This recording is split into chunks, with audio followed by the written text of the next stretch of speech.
Welcome back to Revenge Hub, where we share real stories of standing up for yourself when family crosses the line that should never be crossed. I'm your host, and today I have a story that's going to make every mother and grandmother watching this feel seen, understood, and ultimately empowered. This story comes from Sarah Mitchell, a 34-year-old registered nurse and mother of two from Cedar Falls, Ohio.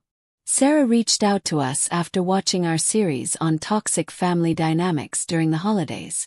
Her message was simple.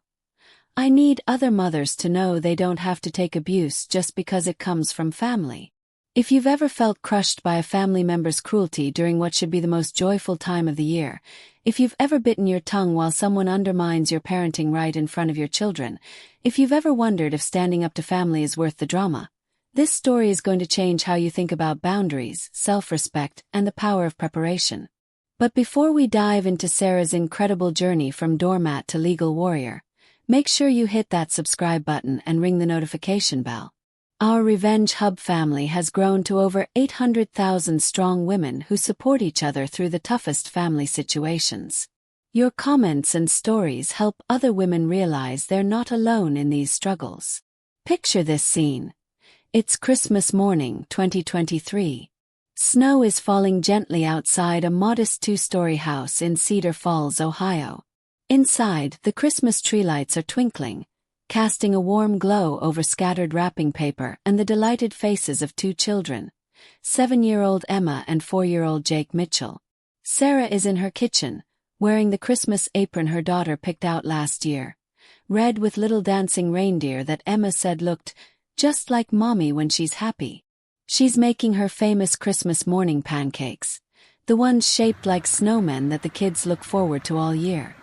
Her husband Mark is on the living room floor, helping Jake assemble a new train set, his patient voice explaining how the tracks connect. This is their tradition, their peaceful, perfect Christmas morning tradition. Then Sarah's phone buzzes on the kitchen counter. She glances at it while flipping a pancake. It's a text from her mother, Linda Hartwell.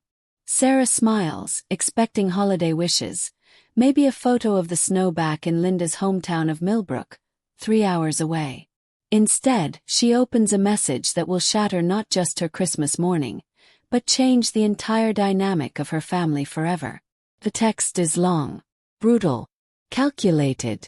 It attacks every insecurity Sarah has ever had as a mother, as a wife, as a daughter. It contains lies designed to make her question her marriage.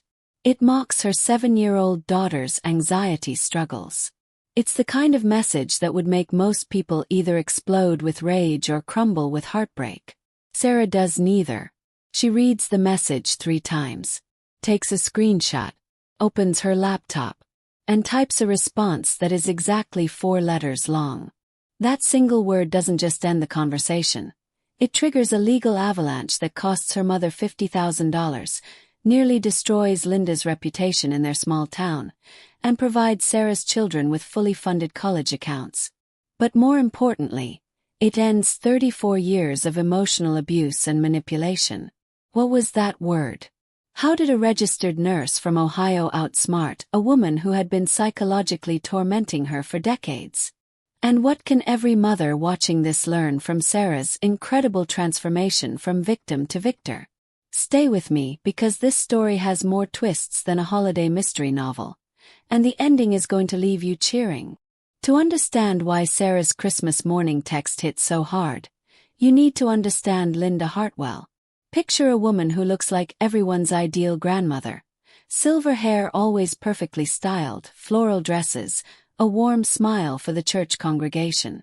Linda volunteers at the local library, organizes the annual Christmas cookie exchange, and has a reputation in Millbrook as a pillar of the community. But behind closed doors, Linda is a master manipulator who uses love as a weapon and criticism as daily bread. Sarah was an only child, born when Linda was 28 and already set in her ways about how the world should work. From the time Sarah could walk, nothing she did was ever quite good enough. Not in the dramatic, screaming way that makes for obvious abuse stories. Linda was much more sophisticated than that. When 5-year-old Sarah brought home a drawing from kindergarten, Linda would say, "That's nice, honey, but why didn't you color inside the lines like the other children?"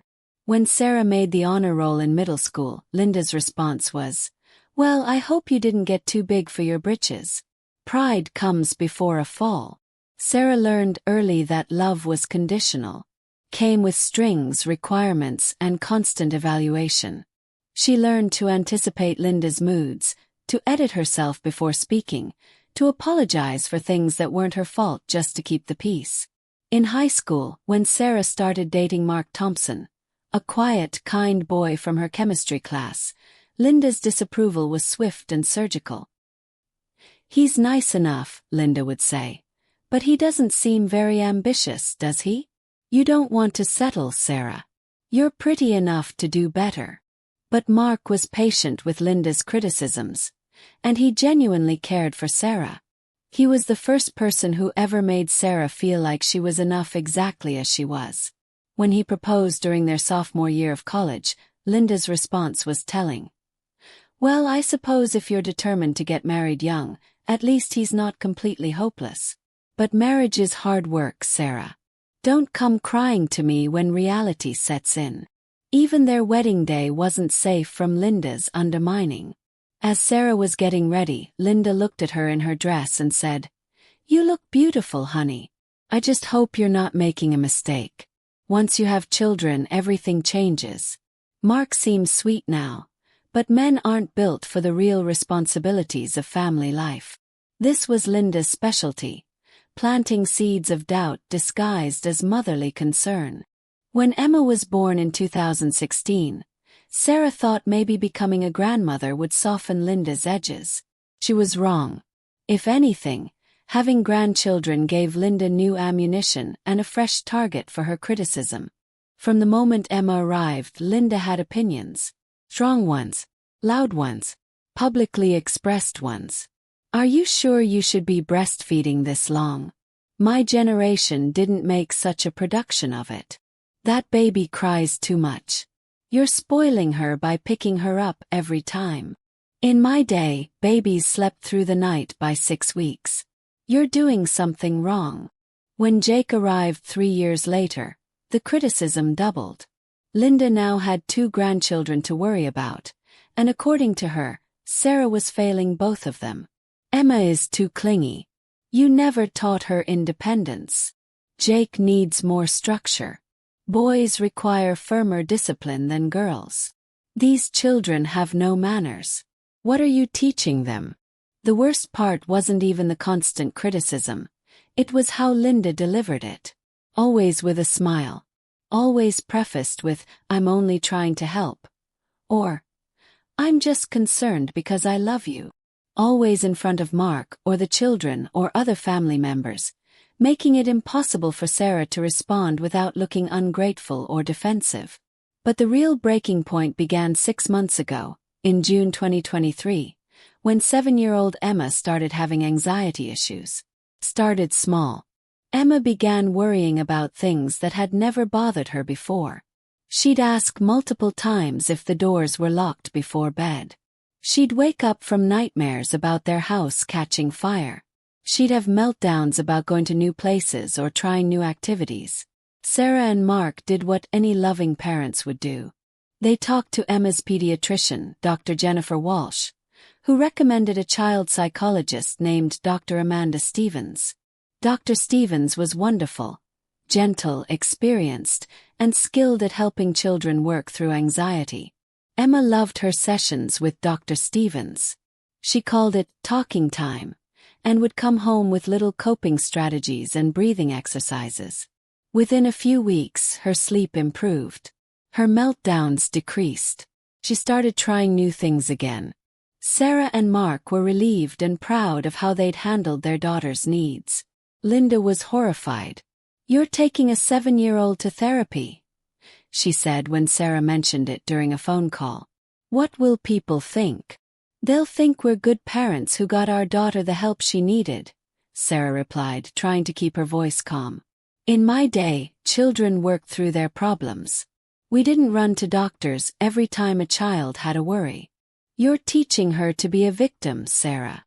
Mom, she was having panic attacks. 7-year-olds shouldn't have panic attacks.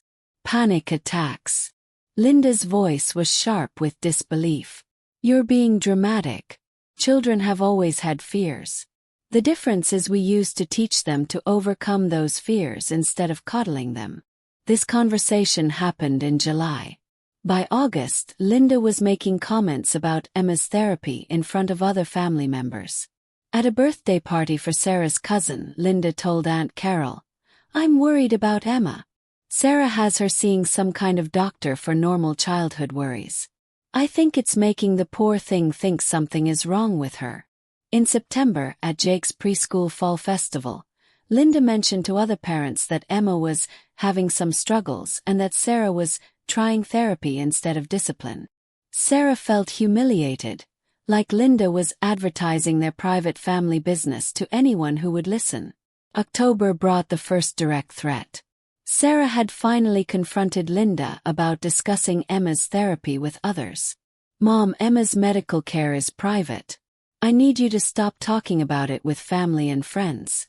Linda's response chilled Sarah to the bone. "Maybe if you were handling this properly, there wouldn't be anything to discuss. I'm worried about my granddaughter, Sarah. If you're not going to protect her from this psychological nonsense, maybe someone needs to step in who will." "What does that mean?" Sarah asked. "It means I've been doing some research about grandparents' rights. If a parent is making decisions that harm a child's well-being, grandparents can petition the court for visitation and input into major decisions. I'm not saying I want to do that, but Emma needs someone looking out for her best interests." Sarah felt the blood drain from her face. "Are you threatening to take me to court?" "I'm saying I'm concerned about my granddaughter's well-being, and I'll do whatever it takes to protect her, even from her own mother, if necessary." That phone call happened on October 15, 2023. Sarah remembers the date because it was the day she started taking screenshots of Linda's text messages and writing down the details of their conversations. She didn't plan to do anything with the documentation. She wasn't thinking about lawyers or lawsuits. She was just a frightened mother who suddenly realized she needed to protect herself and her children from someone she'd never imagined could be a real threat.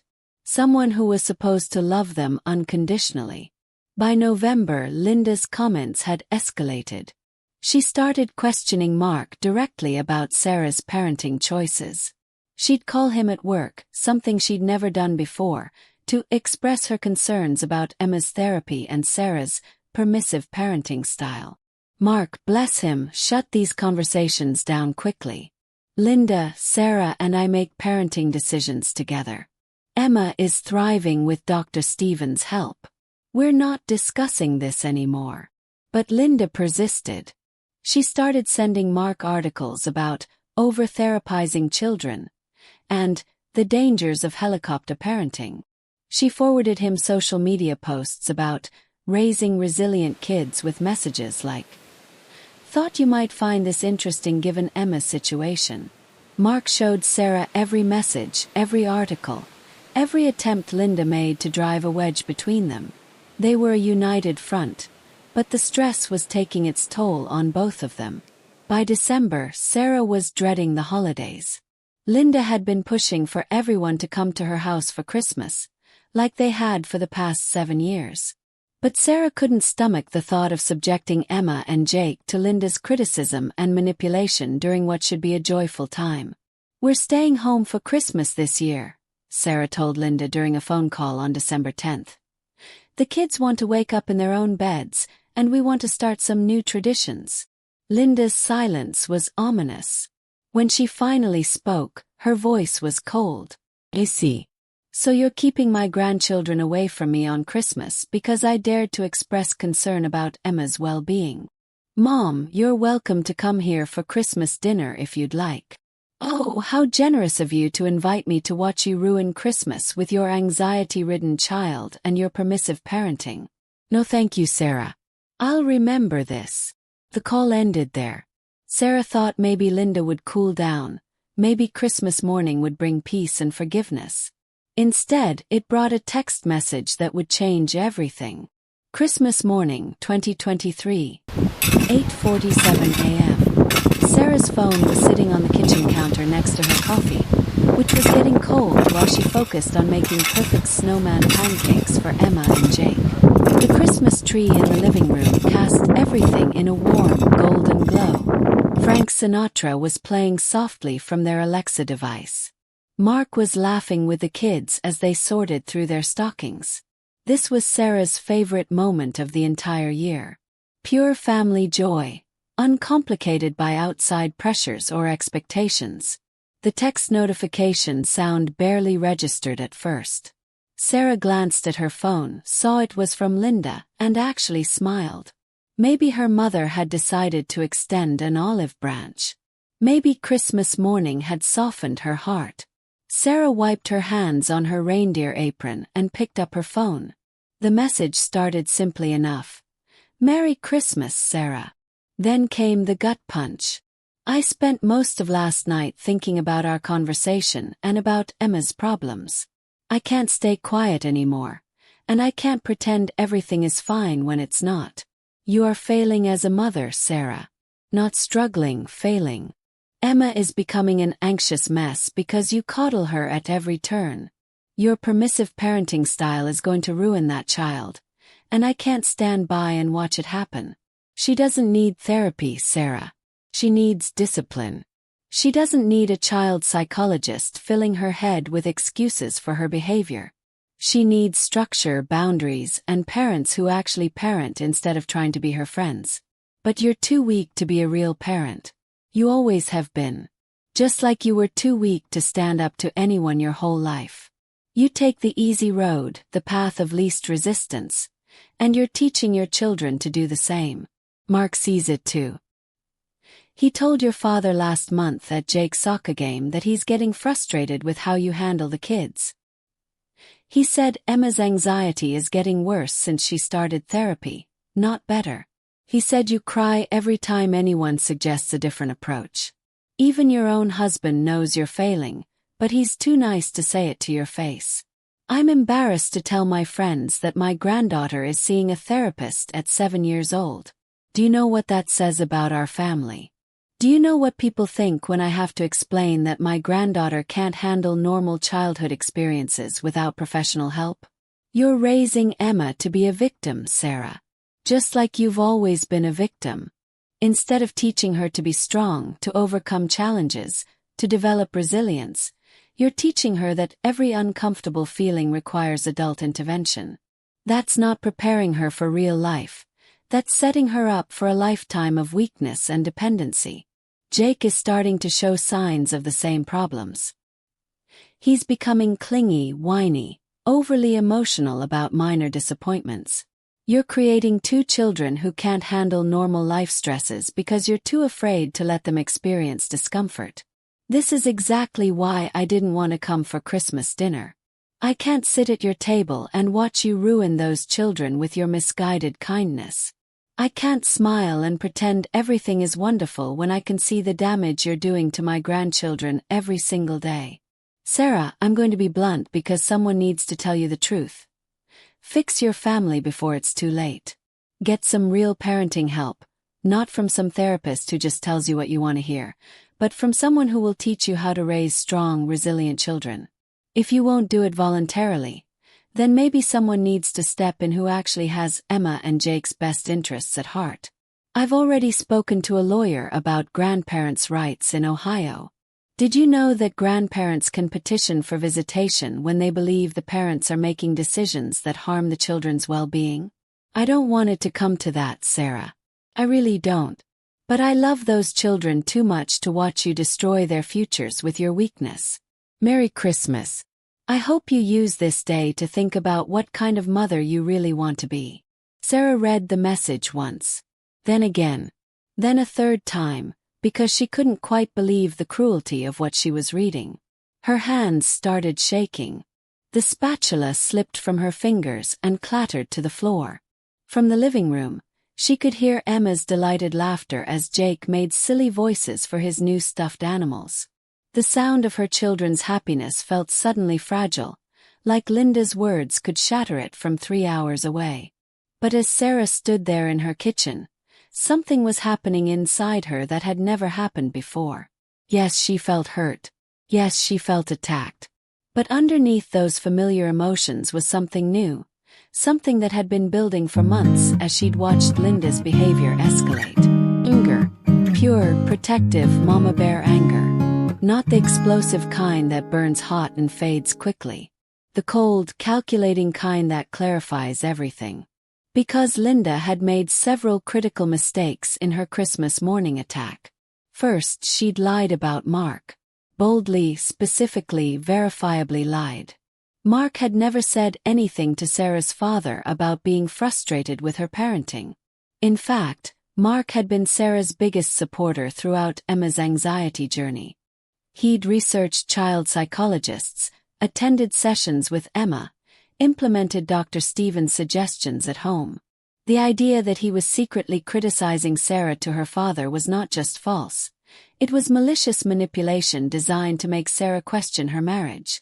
Second, Linda had put her threats about legal action in writing. What she described as speaking to a lawyer about grandparents' rights was now documented evidence of her intention to interfere with Sarah's parental rights. Third, Linda had attacked Emma directly, mocking a 7-year-old child's mental health struggles in the cruelest possible terms. She'd called Emma anxious mess and victim, terms that would look horrific to any family court judge. But most importantly, Linda had finally shown her true face. There was no "I love you" mixed in with the cruelty. No, "I'm only trying to help." This message was pure psychological warfare, designed to destroy Sarah's confidence as a mother and drive a wedge between her and Mark. And Sarah. For the first time in her 34 years, Sarah was done being Linda's victim. Sarah took a screenshot of Linda's message. Then she took another one, making sure every word was captured clearly. She saved both images to a special folder on her phone that she'd created months earlier, a folder labeled Linda Documentation. Then she opened her laptop. You see, what Linda didn't know was that Sarah had been having conversations. Not plotting revenge, not planning legal action, but having the kind of conversations that careful, intelligent women have when they realize they might need to protect themselves and their children. It started with Dr. Amanda Stevens, Emma's therapist. During a parent session in November, Dr. Stevens had gently asked about family support for Emma's treatment. How are the extended family members handling Emma's anxiety journey? She'd asked. Sarah had hesitated, then admitted that Linda was resistant to the therapy and critical of their parenting approach. That must be difficult, Dr. Stevens said carefully. Family resistance to mental health treatment can actually make a child's anxiety worse. Is this grandmother involved in Emma's daily care? She visits regularly and wants to be very involved in parenting decisions, Sarah explained. Dr. Stevens had made a note. Sarah, I want to suggest something that might seem extreme, but it's important. If you have family members who are actively undermining Emma's treatment or criticizing her anxiety in front of her, you might want to limit their contact with her while she's in this vulnerable stage of recovery. But she's Emma's grandmother. She loves her. I'm sure she does. But love and healthy behavior aren't always the same thing. Emma is making excellent progress, but she's still learning to manage her anxiety. She needs consistency and support from all the adults in her life right now. That conversation had planted a seed in Sarah's mind.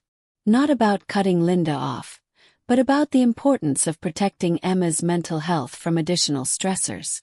The second conversation had been with her best friend, Lisa Chen, a fellow nurse who dealt with her own toxic mother-in-law situation 5 years earlier. You know what I did that saved my sanity? Lisa had told Sarah over coffee in early December. I started documenting everything. Every cruel comment, every manipulation, every boundary violation. I didn't plan to use it for anything specific. I just needed to see the pattern in black and white. Did it help? Sarah had asked. It was like putting on glasses after years of thinking the world was just naturally blurry. When you see it all laid out objectively, you realize you're not being too sensitive. You're being abused. But what did you do with the documentation? Eventually, I had to get a lawyer involved. My mother-in-law was threatening to call CPS on me because she disagreed with how we disciplined the kids. Having months of evidence showing her pattern of manipulation and threats made all the difference. That conversation had prompted Sarah to start her own documentation process. Screenshots of texts, notes about phone calls, records of Linda's public comments about Emma's therapy. The third conversation had been the most important one, though Sarah hadn't realized it at the time. It was with her colleague at Cedar Falls General Hospital, Janet Morrison. Janet wasn't just a fellow nurse. She was married to a family law attorney who specialized in custody and grandparents' rights cases. During a quiet moment on their shift in mid-December, Sarah had mentioned Linda's threats about legal action. "My mother-in-law thinks she can take us to court over my daughter's therapy," Sarah had said, trying to sound casual about it. Janet had looked up sharply from her computer. Grandparents' rights. In Ohio, that's complicated. And usually not in the grandparents' favor unless there are serious issues with the parents. She seems to think she has a case. "Sarah, can I give you some advice? Talk to my husband. Just a consultation. Grandparents' rights laws vary by state, and there are some people who use threats about legal action as a form of emotional blackmail. A quick conversation with a lawyer can tell you if you need to be worried or if someone is just blowing smoke." Sarah had taken Janet's husband's card, attorney Michael Morrison of Morrison and Associates Family Law. She'd tucked it into her wallet and promptly forgotten about it as Christmas preparations took over her attention. But Christmas morning, standing in her kitchen reading Linda's cruel message, Sarah remembered that business card. She pulled it out of her wallet with trembling fingers and stared at it. Attorney Michael Morrison. Family law. Grandparents' rights. Then Sarah did something that would have seemed impossible to her just 6 months earlier. She called the number. It was Christmas Day, so she didn't expect anyone to answer. She was going to leave a voicemail asking for an appointment after the holidays. Instead, Michael Morrison answered on the third ring. "Morrison Family Law, this is Mike." "Oh, hey. I didn't expect anyone to be there today. I'm Sarah Mitchell, Janet Morrison's colleague at the hospital." "Of course. Janet mentioned you might call. Is everything okay?" Sarah's voice cracked slightly. "I just received a text message from my mother that I think might be legally significant. Are you and your family safe right now?" "Yes, we're fine. She lives 3 hours away. But she's threatening legal action about my parenting decisions. And I don't know what to do." There was a pause. "Sarah, I'm at home with my family, but this sounds urgent. Can you forward me the text message? I'll take a look and call you back in an hour." Sarah forwarded Linda's entire Christmas morning message to Michael Morrison's secure email address. Then she sat down at her kitchen table, opened her laptop, and began typing. Not an angry response to Linda. Not a long explanation or justification. Just one word. 4 letters that would change everything. Documented. She hit send at 9:23 a.m. on Christmas morning, 2023. The revolution had begun. Michael Morrison called Sarah back at 10:47 a.m.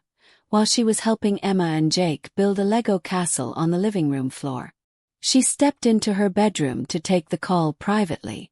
"Sarah, I've read the message your mother sent. I need to ask you some questions, and I want you to answer them honestly." "Okay. Has your mother ever physically harmed you or your children?" "No, never." "Has she ever made threats of physical harm?" "No. But she has made threats about legal action regarding your children." "Yes, several times over the past few months.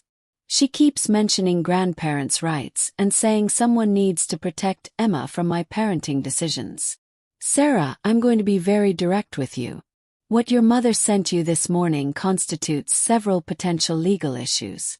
intentional infliction of emotional distress, defamation regarding the statements about your husband, and potentially harassment. But more importantly, her threats about grandparents' rights are almost certainly baseless. Sarah felt a wave of relief. What do you mean? Ohio's grandparents' rights laws are very limited. They only apply in specific circumstances, typically when parents are divorced, when one parent has died, or when there's clear evidence of abuse or neglect that puts children in immediate danger. A disagreement about therapy for anxiety doesn't even come close to meeting the legal standard. So she can't actually take me to court. She can file papers. Anyone can file papers. But she would lose badly, and she'd likely end up paying your legal fees in addition to her own. More importantly, any family court judge who read this morning's text message would be concerned about her fitness to have unsupervised access to your children. Sarah was quiet for a moment, processing this information. The real question, Michael continued, is what you want to do about this pattern of behavior. Because from what Janet has told me and what I'm seeing in this message, this isn't a one-time incident. It's not. It's been building for months. Maybe years, if I'm being honest. Do you have documentation of the pattern? I started taking screenshots and making notes a few months ago. I have quite a bit. Good. Sarah, I'm going to suggest something and I want you to think about it carefully. You have grounds for a restraining order based on the harassment and threats. You also have grounds for a cease and desist letter that would legally prohibit her from contacting you or your family for a specified period. But she's my mother. And the grandmother of my children. She's also someone who is threatening to use the legal system to remove your parental rights over a disagreement about therapy. She's someone who sent you a message on Christmas morning designed to cause maximum emotional damage. The question isn't whether she's your mother. The question is whether she's someone who should have unlimited access to hurt you and potentially harm your children's well-being. Sarah was quiet, thinking about Emma's recent progress in therapy, about Jake's happy laughter in the next room, about Mark's unwavering support. What would a cease and desist letter accomplish? It would legally require her to stop contacting you, stop making threats about legal action, and stop discussing your family's private business with others. If she violates it, she could face criminal harassment charges. It also creates a legal record that could be important if she does try to follow through on her threats about court action. And if I don't do anything, then this behavior will likely escalate. People who make empty threats about legal action often move on to making real threats. People who use emotional manipulation as a weapon tend to get more creative with their attacks over time. Sarah thought about Linda's pattern over the years. The criticism that had gotten sharper. The public humiliation that had become more frequent. The recent threats about legal action. How long would I have to decide? The sooner we act, the stronger our position. Christmas morning attacks on someone's parenting look very bad to judges. If we wait, it gives her time to craft a more sympathetic narrative. Sarah made her decision. I want to do the cease and desist letter. Okay. I'll need you to send me everything you have documented. Screenshots, notes, dates, witnesses. Can you have that to me by tomorrow? Yes. And Sarah, I want you to know that protecting your children from psychological manipulation is good parenting, not cruel daughter behavior. You're not obligated to subject your family to abuse just because it comes from a relative. After the call ended, Sarah sat on her bed for a few minutes, thinking about the conversation. Then she went back to the living room, where Mark was helping the kids with their Lego castle. Everything okay? He asked quietly. I think it's going to be, Sarah said, surprising herself with how much she meant it. December 26th, the day after Christmas, Sarah spent 3 hours compiling her documentation for Michael Morrison. What she discovered as she organized everything surprised even her. She had screenshots of 47 text messages from Linda dating back to July, when the therapy criticism first began. She had notes about 12 phone conversations where Linda had made inappropriate comments about Emma's treatment or Sarah's parenting. She had records of 8 incidents where Linda had discussed Emma's private medical information with extended family or family friends without permission. But more importantly, she had a clear timeline that showed escalating behavior. July 2023. General criticism of therapy decision. August 2023. Public comments about Emma's treatment at family events. September 2023. Attempts to involve other family members in criticizing Sarah's parenting. October 2023. First direct threats about grandparents' rights. November 2023. Attempts to manipulate Mark through direct contact and forwarded articles. December 2023. Escalation to Christmas morning. Emotional warfare. Michael Morrison reviewed the documentation and called Sarah on December 27. "This is much stronger than I expected," he told her. "You've essentially documented a textbook case of psychological harassment with escalating threats. The pattern is very clear. What happens now? I'm going to draft a comprehensive cease and desist letter that accomplishes several things. First, it will require your mother to stop all contact with you and your immediate family for a period of 6 months. Second, it will prohibit her from discussing your family's private business with others. Third, it will require her to cease all threats regarding legal action about your parenting decisions. 6 months seems like a long time. Sarah, your daughter is in a crucial stage of anxiety treatment. Your family needs peace and stability right now. 6 months gives Emma time to consolidate her progress without the stress of grandmother-related drama. What if she violates the order? Then we move to criminal harassment charges and possibly a formal restraining order. But most people comply with cease and desist letters because they realize the alternative is much worse." Michael pause. "There's one more thing I want to discuss with you. Based on the content of your mother's Christmas message and her pattern of threats, I think you should consider a defamation claim." "Defamation?"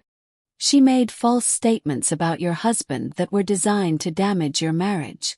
She claimed Mark had told your father that he was frustrated with your parenting and that Emma's anxiety was getting worse with therapy. You've confirmed these statements are completely false." "Completely. Mark has been nothing but supportive. And Emma's anxiety has improved dramatically with therapy."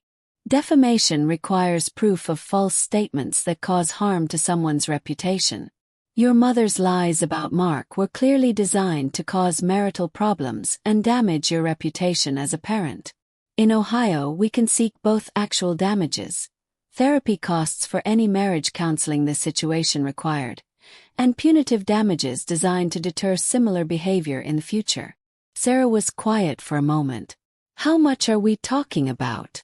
For a case this clear-cut, with this level of documentation?" "Potentially $25,000 to $75,000 in damages, plus legal fees. The exact amount would depend on whether she contests the claim or agrees to settle. I need to talk to Mark about this." "Course. Take your time. But Sarah, I want you to understand something important.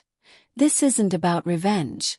This is about establishing consequences for behavior that could escalate and potentially harm your children. Your mother needs to understand that threatening your parental rights and psychologically manipulating your family has real-world consequences." That evening, Sarah and Mark had a long conversation after the kids were in bed. Mark was initially reluctant about the legal action. "I just don't want this to tear the family apart," he said. "Mark, she lied about you to try to destroy our marriage. She attacked our daughter's mental health treatment. She threatened to take us to court to try to control how we parent our children. How much more torn apart can it get?" Mark was quiet for a long moment. "You're right. And honestly, I'm tired of watching her hurt you. I'm tired of seeing you anxious before every phone call with her. I'm tired of Emma asking why Grandma Linda doesn't seem to like her very much." Emma said that. Last week when Linda made that comment about Emma being too sensitive at the Christmas party. Emma asked me later if she was a bad kid because Grandma Linda always seemed disappointed in her. That settled it for Sarah. We're doing this, not for revenge, but to protect our children and our family. On December 28, Sarah authorized Michael Morrison to proceed with both the cease and desist letter and the defamation claim. January 3, 2024.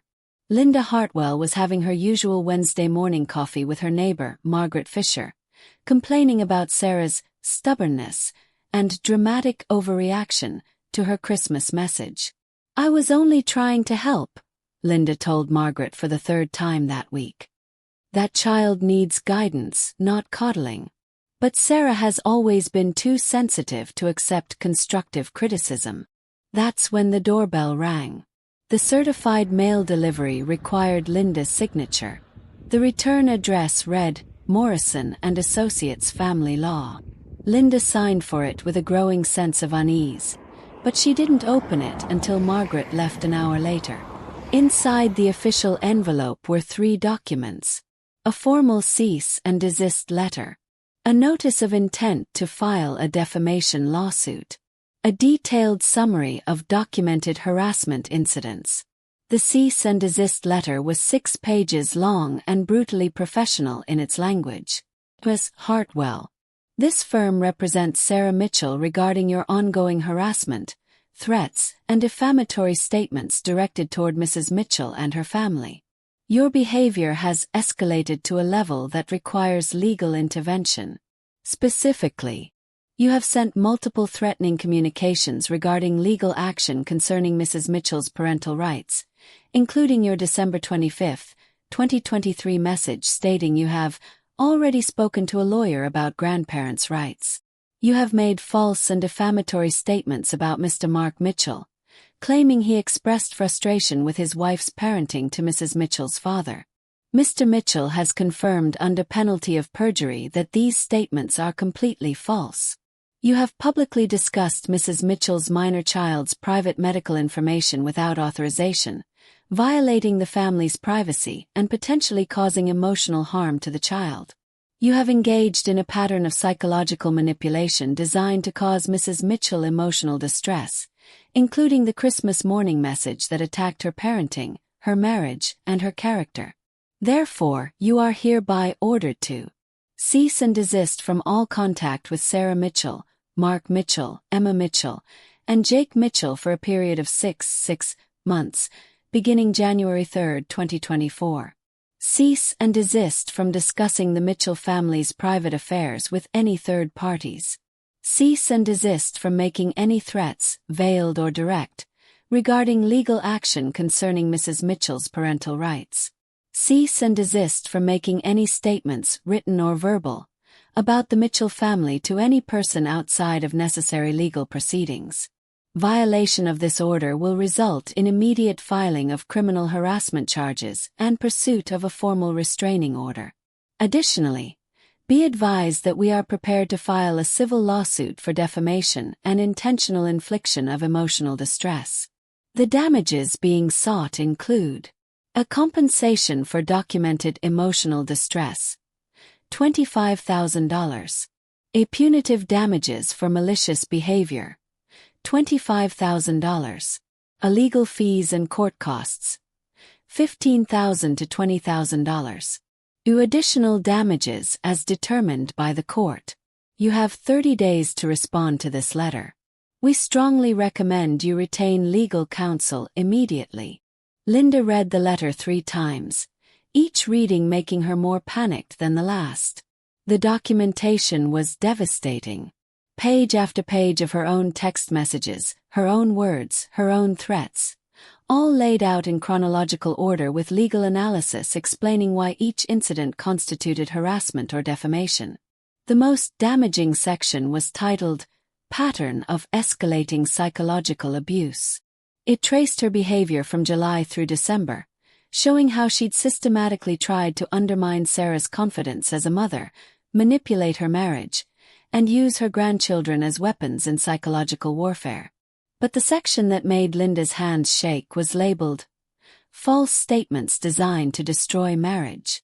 It included her Christmas morning claims about Mark's alleged complaints to Sarah's father, along with sworn affidavits from both Mark and Sarah's father stating that no such conversations had ever taken place. Linda had been caught in bold, documented lies. Her first instinct was to call Sarah and try to explain, to apologize, to make this go away. Then she remembered the cease and desist order. Any contact with Sarah would now be considered criminal harassment.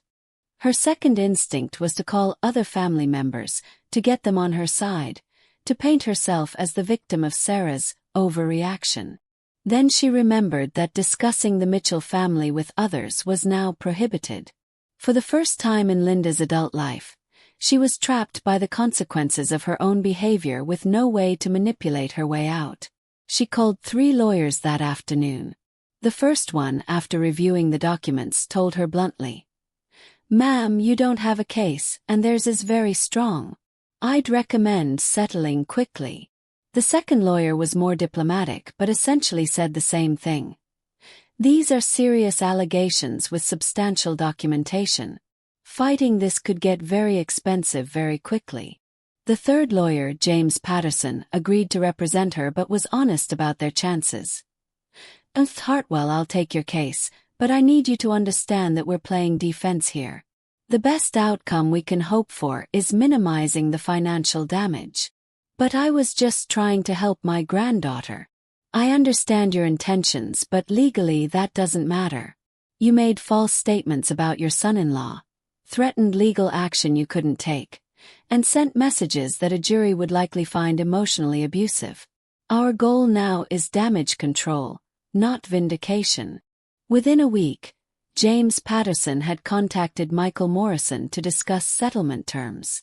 The settlement negotiations took place over 3 weeks in January 2024, conducted entirely through the attorneys.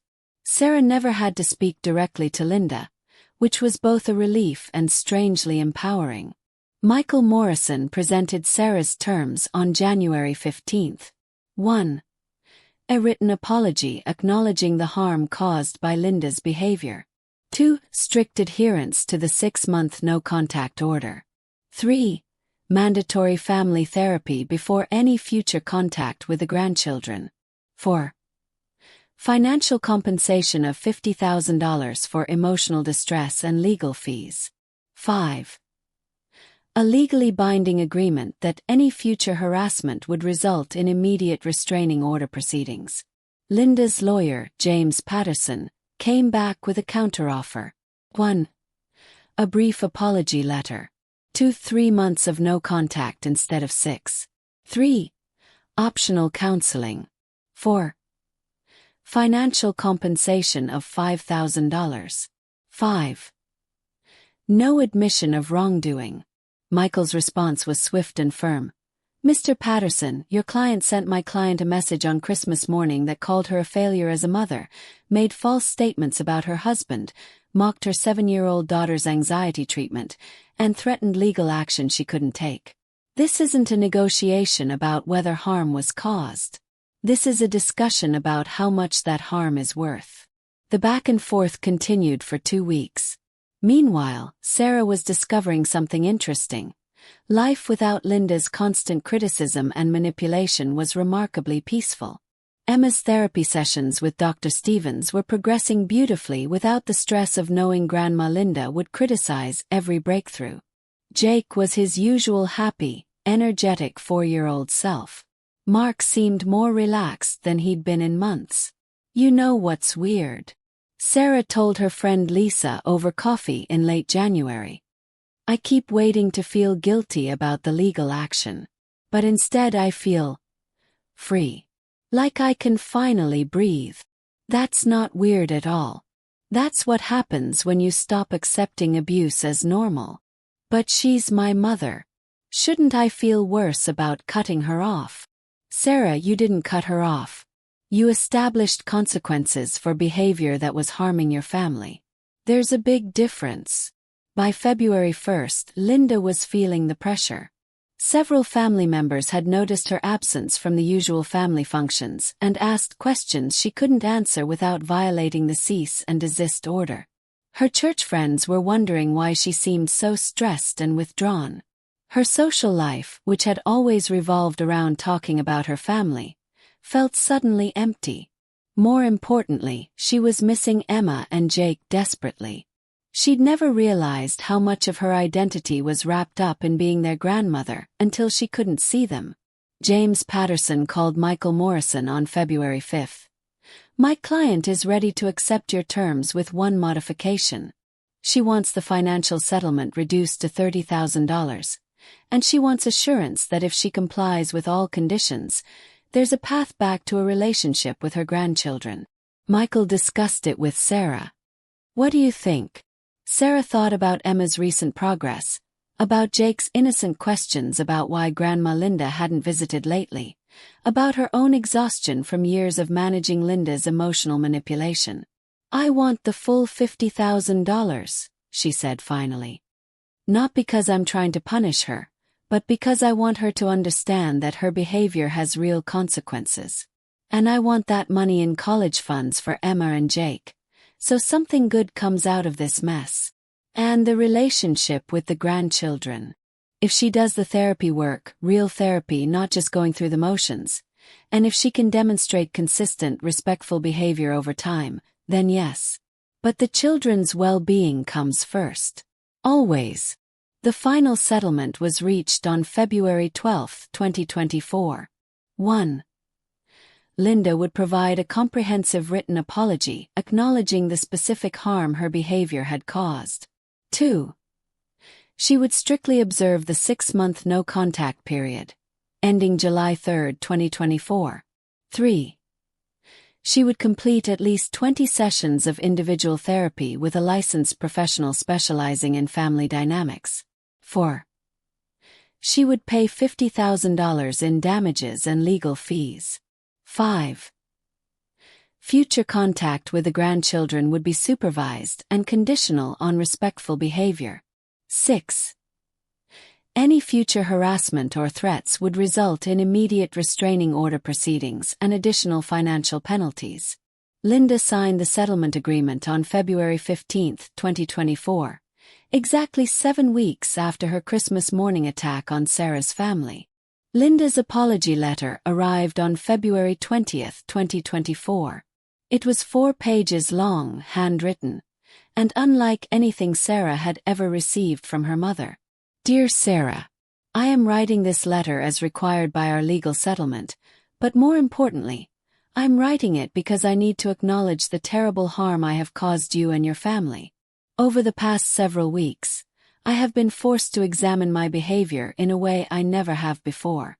Working with my therapist, Dr. Rebecca Martinez, I have had to confront some very uncomfortable truths about myself and the way I have treated you throughout your life. I was wrong about Emma's therapy. Dr. Martinez has helped me understand that anxiety is a real medical condition that requires professional treatment, not criticism or shame. My granddaughter was not weak or broken. She was struggling with something that required care and support. Instead of providing that support, I made her struggles about my own embarrassment and outdated beliefs about mental health. I was wrong about your parenting. You and Mark are loving, thoughtful parents who make decisions based on your children's best interests. My constant criticism wasn't helpful guidance. It was manipulation designed to make you doubt yourselves so that you would depend on my approval. That was selfish and cruel. I was wrong about Mark. The statements I made about him in my Christmas message were complete lies, and I knew they were lies when I wrote them. I was trying to damage your marriage because I was angry that you weren't accepting my control over your family. There is no excuse for that level of manipulation. I was wrong about the legal threats.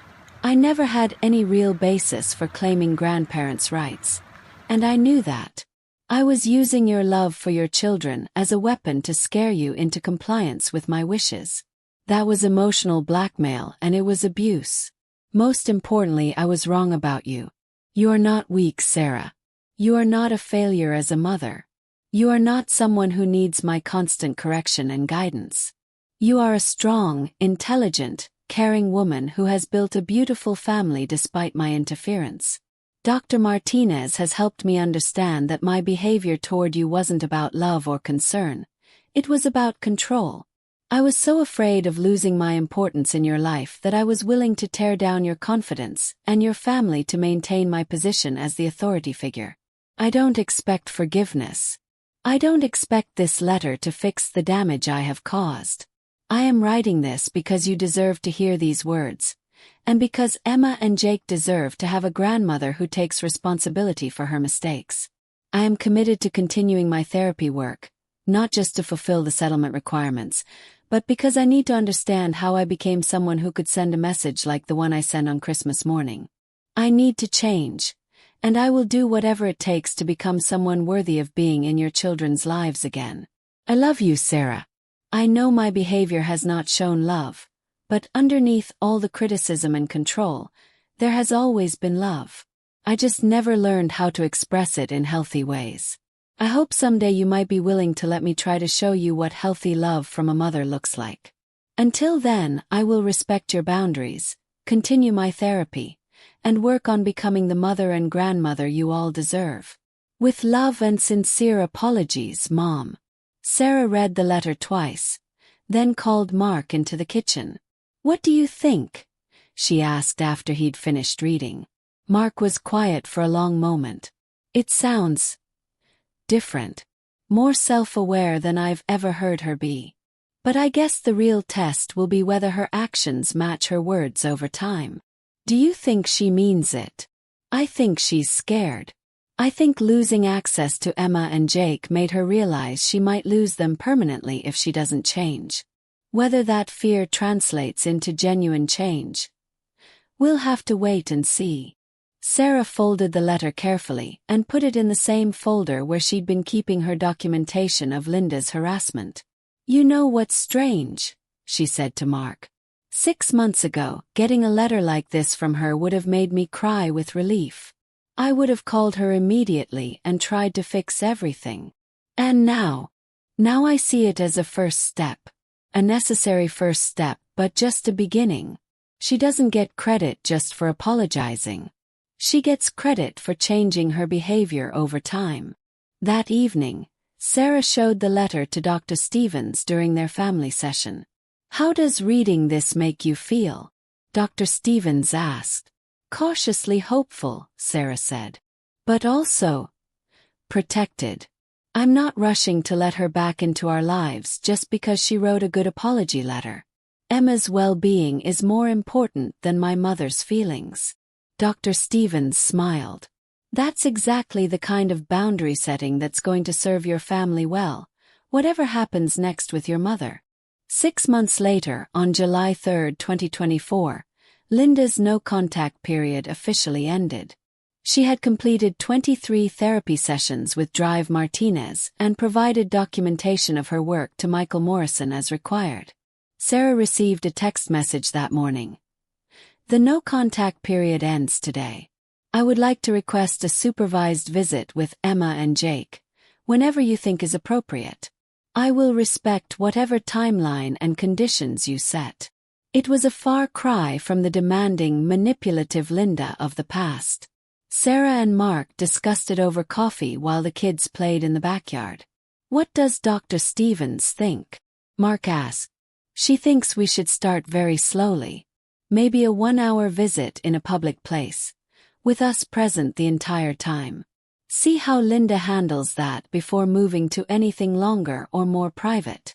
And if she reverts to her old behavior, then we enforce the consequences outlined in the settlement agreement.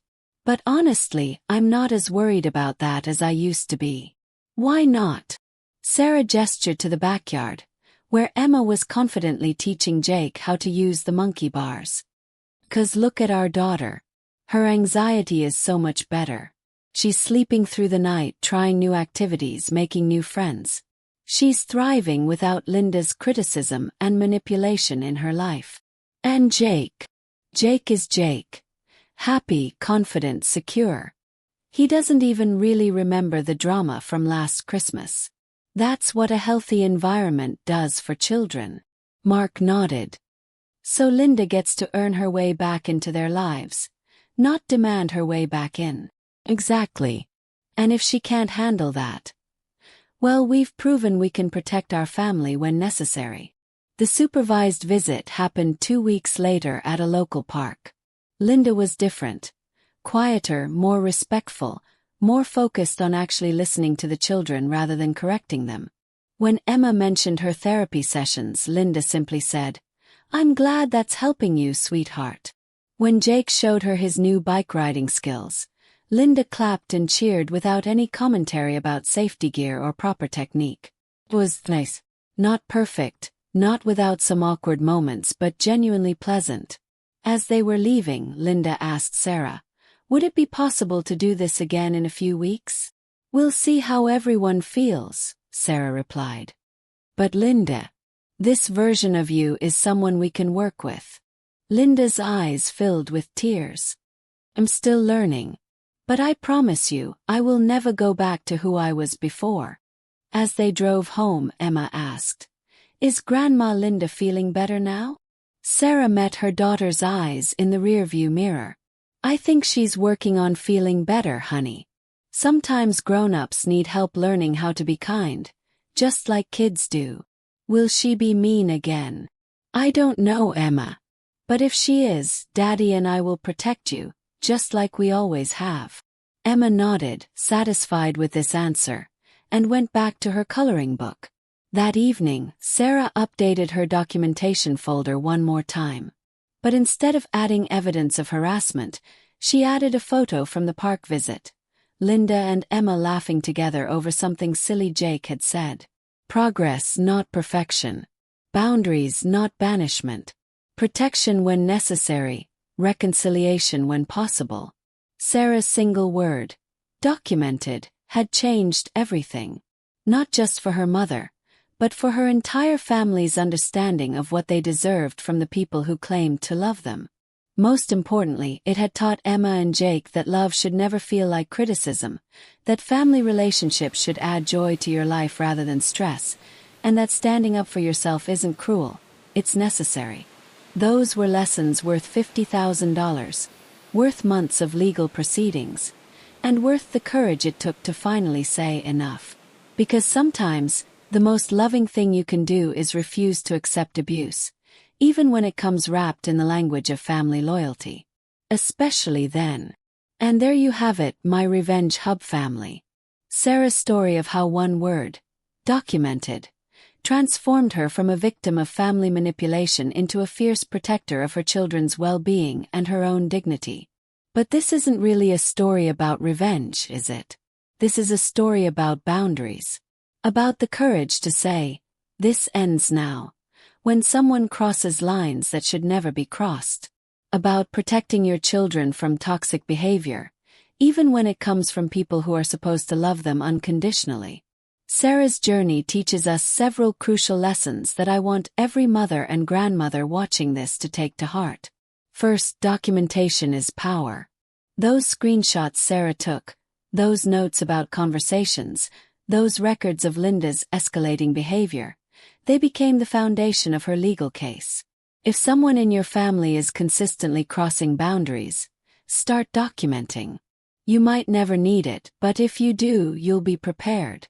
Second, love doesn't excuse abuse. Linda claimed to love Sarah and her grandchildren, but love that comes with constant criticism, manipulation, and threats isn't healthy love. It's control disguised as care. Real love supports, encourages, and respects boundaries. Third, protecting your children from toxic family members isn't cruel. It's good parenting. Your first obligation is to your children's well-being, not to managing other adults' feelings. Sarah's willingness to enforce consequences, even with her own mother, created a healthier environment for Emma and Jake to thrive. Fourth, professional help makes all the difference. Sarah's consultation with a family law attorney, Emma's work with her therapist, Linda's required counseling. Having trained professionals involved helped everyone understand their rights, work through their issues, and create healthier patterns.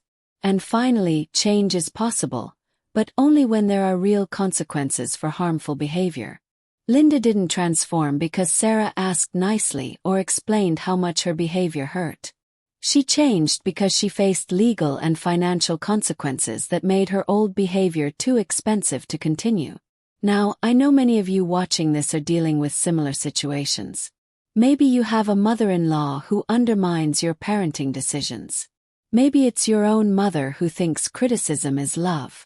Maybe it's a family member who uses your children as weapons in adult conflicts. You're not alone. The comments on our Revenge Hub videos are filled with women who have walked this path, who understand the unique pain of being hurt by family members, and who support each other through the process of setting healthy boundaries. Here's what I want you to do right now. First, drop a comment below and share your story. Have you ever had to document family behavior? Have you ever stood up to a toxic relative? What was your enough is enough moment? Your story might be exactly what another mother needs to hear to find her own courage.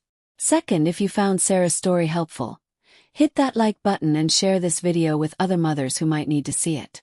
Knowledge is power, and the more women who understand their options, the better.